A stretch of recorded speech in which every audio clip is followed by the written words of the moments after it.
Aujourd'hui, on va entamer le chapitre de la cinétique chimique. Commençons par le premier, notion générale.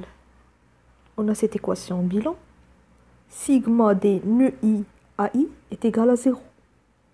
Donc si on veut éclater un petit peu cette équation, pour I égale à donc 4, on va avoir nœud 1 à 1 plus nœud 2 à 2 comme réactif qui nous donne nœud 3 à 3 plus nœud 4 à 4. Donc, en façon générale, de manière générale, on a sigma des nœuds I à I est égal à 0. Nœud I représente le coefficient stoichiométrique algébrique. Il représente le coefficient stoichiométrique, mais il faut bien noter que c'est algébrique.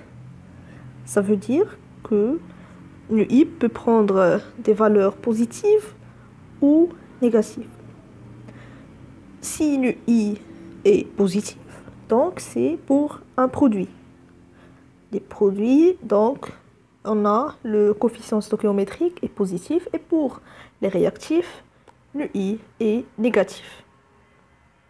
Voilà l'équation bilan. On a nœud I qui représente le coefficient stoichiométrique algébrique. Il est positif pour un produit, négatif pour un réactif. L'avancement de la réaction. L'avancement de la réaction est défini par la relation suivante. Il est noté xi en fonction de temps. Xi de t est égal à ni t moins ni0. Avec ni désigne la quantité de matière en un instant t. Donc, xi de t est égal à ni de t moins ni0, la quantité de matière initiale, sur nœud I, le coefficient stoichiométrique algébrique.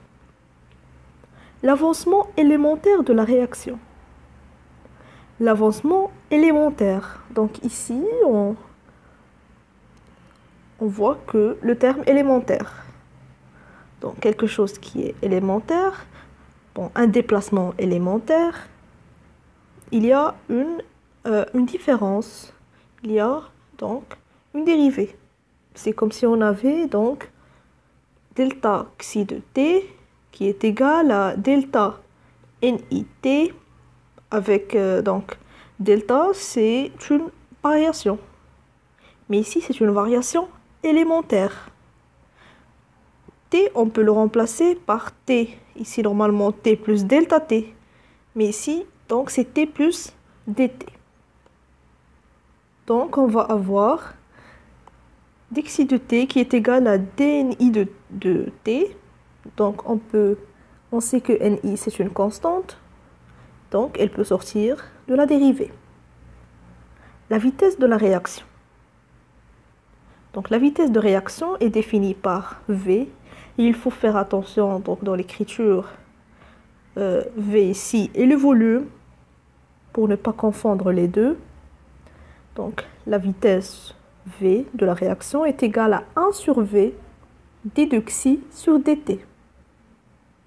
Et d de xi, on l'a vu, c'est dni de t sur nœud I. On doit ajouter dt. Ça va nous donner 1 sur nœud I V fois le volume fois la dérivée de la quantité de matière sur dt. Si le réacteur est isochore, ça veut dire que V est constante. La réaction se produit dans un réacteur qui ne change pas de volume. On n'a pas un changement de volume. V égale à constante, on va avoir, donc on sait tous que la concentration est égale à la quantité de matière sur le volume. Si le réacteur est isochore, ça veut dire que V est constante. Et donc, on peut remplacer ici dni par C fois V. Donc ici, on peut appeler ni, ça dépend des coefficients. Et on va avoir ni qui est égal à ci fois V, le volume. Ici, on dérive dni sur dt est égal à V, parce qu'elle est constante. On peut la faire sortir de la dérivée dci sur dt. Si on remplace dans notre, donc cette partie donc, de cette formule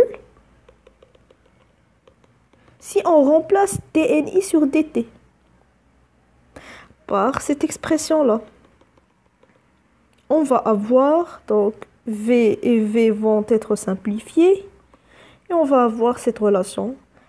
Donc, en fonction de la concentration, V est égal à 1 sur nu I fois D, la concentration, sur dt.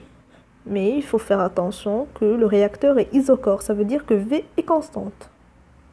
Donc voilà deux expressions de la vitesse de la réaction, une en fonction donc de l'avancement, une en fonction de la quantité de matière et une autre en fonction de la concentration. On donne un petit exemple en appliquant la dernière relation qu'on avait vue. Ça veut dire que la vitesse est égale à 1 sur le I d de ci sur dt. On a cette donc réaction chimique. N2 plus 3H2, ça nous donne 2NH3. La vitesse de cette réaction est égale moins la dérivée de CI.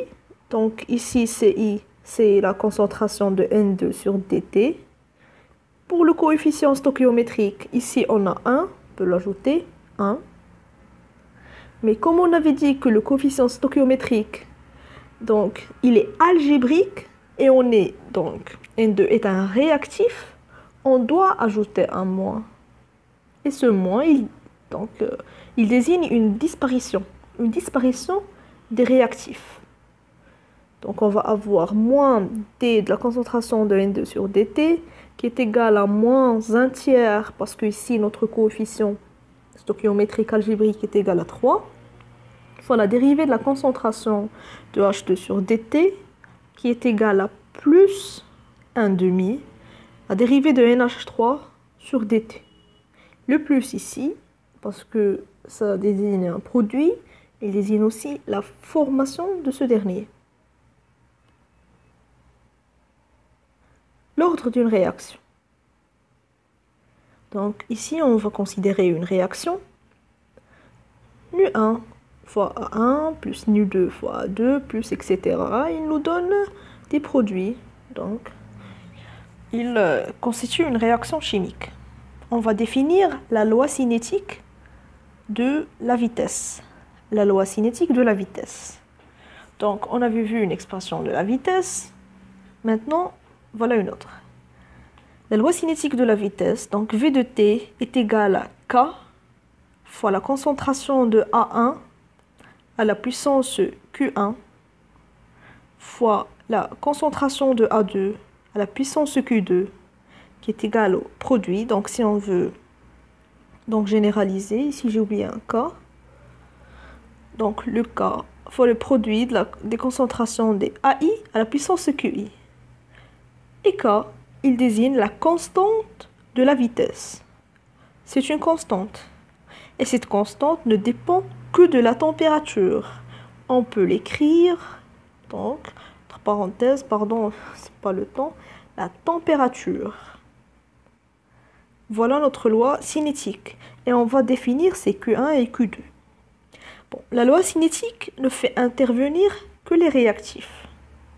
Déjà, c'est fait exprès d'écrire ici, donc, produit, parce que la loi cinétique, donc, elle est écrite en fonction des réactifs seulement. À la puissance, c'est Q1 et Q2. Q1, la puissance qu'on avait vue, elle désigne l'ordre partiel par rapport à A1. C'est une appellation. Q2 désigne l'ordre partiel par rapport à A2, etc. jusqu'à QI qui désigne l'ordre partiel par rapport à AI. Et c'est une notion donc expérimentale. Ça veut dire qu'on va déduire donc Q1 jusqu'à QI donc à partir d'une expérience. L'ordre global. L'ordre global, c'est sigma de tous ces QI. Donc, on va ajouter Q1 plus Q2 plus etc. Et ça nous donne l'ordre global. Voilà un petit exemple, des exemples. On a donc cette réaction chimique 2NO plus 2H2 qui nous donne 2H2O plus N2. Ils nous ont donné donc la loi cinétique de la vitesse V1 qui est égale à K1 fois la concentration de NO à la puissance 2 fois la concentration de H2 à la puissance 2. K1, comme on avait dit, c'est la constante de vitesse. Elle ne dépend que de la température.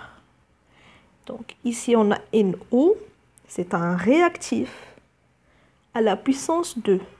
2 désigne l'ordre partiel par rapport à NO. 2 désigne l'ordre partiel par rapport à NO. De même, ici, 2 désigne l'ordre partiel par rapport à H2. Et comme on avait vu, l'ordre global, c'est la somme des deux. Ça va nous donner 4. Ici, l'ordre global de cette réaction est égal à 4. Pour la deuxième réaction, on a CO plus Cl2 qui nous donne COCl2. Donc l'expression de la loi cinétique est la suivante. K2 fois la concentration de CO, donc fois la concentration de Cl2 à la puissance 3 sur 2. Donc ici K2, une autre fois, c'est la constante de vitesse. L'ordre ici c'est 1, donc l'ordre partiel 1 et l'ordre désigne l'ordre partiel par rapport à CO. 3 sur 2 désigne l'ordre partiel par rapport à Cl2. L'ordre global, c'est la somme, ça veut dire 5 demi. Ici, il faut faire attention. Il existe certaines réactions chimiques qui n'admettent pas d'ordre. Ça veut dire leur ordre est égal à 0. Par exemple, ici, on a cette réaction-là, HCO2C2H5 plus H2O, qui nous donne HCO2H plus C2H5OH. Voilà la loi cinétique. V3 qui est égal à K3, la constante de vitesse, fois la concentration de HCO2C2H5 plus 4K' HCO2C2H5 fois HCO2H. Ici, cette réaction chimique n'admet pas d'ordre. Pourquoi? Parce qu'on a des réactifs qui interviennent dans la loi cinétique. Donc, si des réactifs interviennent dans cette loi cinétique, l'ordre est égal à 0. Donc, voilà ici, on a HCO2H. Donc, cette réaction chimique n'admet pas d'ordre. Son ordre est égal à 0.